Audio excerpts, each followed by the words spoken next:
Hi, I'm Jenny. Welcome to LaShenny21Nails. For my base, I have chosen this gorgeous shine nail polish. It's called Peaches and Cream. I'll be stamping from the Nicole Diary plate ND-L005.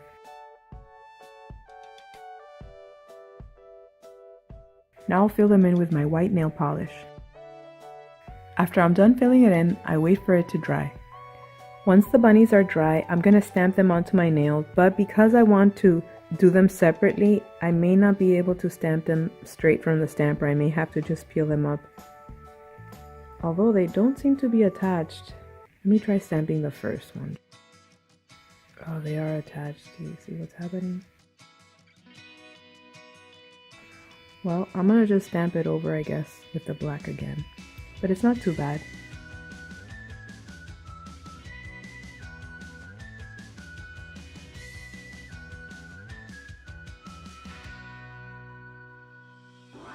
I'll finish off applying my Wet n Wild matte top coat. Once the matte top coat dries, the manicure is complete. I hope you guys enjoyed it. Thanks so much for watching and have a wonderful day. Bye! You can follow me on Instagram at LaShenny21Nails to see more photos. And if you haven't subscribed to my channel, click the subscribe button.